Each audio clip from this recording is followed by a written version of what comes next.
مجھ روسیا کی بدبختی کا آغاز اس وقت ہوا جب میں اس عالم برزخ میں داخل ہوا، اور اب تم مجھے اس آگ میں جلتا دیکھ رہے ہو۔ کردار نے کہا یہ بات درست ہے کہ خدا تعالیٰ مہربان اور اس کے حضور توبہ کا دروازہ ہمیشہ کھلا ہوا ہے۔ بقول شاعر، تم جو بھی ہو میری بارگاہ میں چلے آؤ، تم کافر ہو یا بت پرست تب بھی میری بارگاہ میں چلے آؤ۔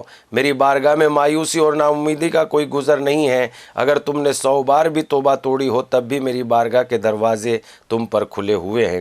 کردار نے اپنی باتیں جاری رکھتے ہوئے کہا، کیا دنیا میں حضرت علی کا یہ فرمان نہیں سنا تھا؟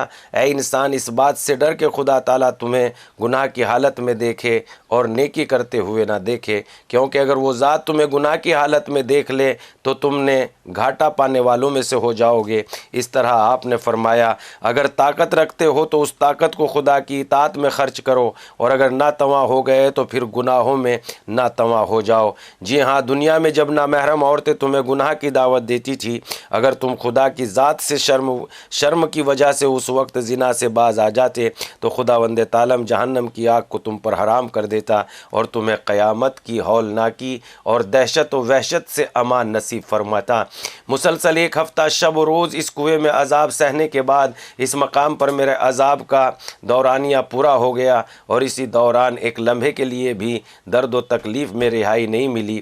پھر عذاب کے فرشتوں نے آ کر مجھے اس خوفناک جہنم سے نکال کر اس کنویں کے کنارے زمین پر پھینک دیا اور وہاں سے چلے گئے۔ میں اپنے جلے ہوئے زخمی بدن اور بھوک و پیاس کی حالت میں حیران و سرگردہ وہاں پڑا ہوا تھا۔ کچھ ہی دیر بعد کردار آ گیا اور اس نے قہقہا لگانا شروع کر دیا۔ ابھی میرا جسم جلنے کی وجہ سے زخمی تھا اور مجھے بہت شدید درد ہو رہا تھا، لیکن کردار مسلسل ہنسے جا رہا تھا۔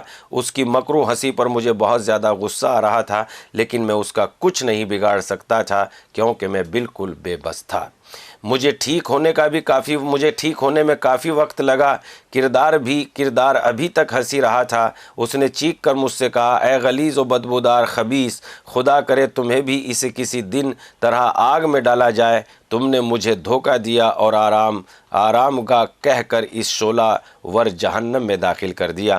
اس نے جواب دیا، اے عاجز و ناتواں، اگر تم میں ذرا بھی عقل و شعور ہوتا تو تمہیں معلوم ہوتا کہ میں بذات خود کچھ نہیں ہوں اور نہ مجھ سے کچھ ہو سکتا ہے۔ یہ تو تم خود ہی تھے جس نے مجھے پیدا کیا، اور پھر میں نے تمہاری اصلی اور دائمی سکونت کی جگہ کا راستہ دکھایا۔ زیادہ پریشان ہونے کی ضرورت نہیں ہے۔ کل جمعرات ہے اور تم اپنے گھر اور اپنے اہل خانہ کے یہاں جا سکتے ہو۔ شاید اس موقع پر تمہیں یاد کر کے تمہارے ایصال ثواب کے لیے سورہ فاتحہ یا چند رکعت نماز پڑھ لیں، یا پھر دوسروں کے لیے کچھ صدقہ یا خیرات کر دیں جس کی وجہ سے تمہارے عذاب میں کچھ کمی ہو جائے۔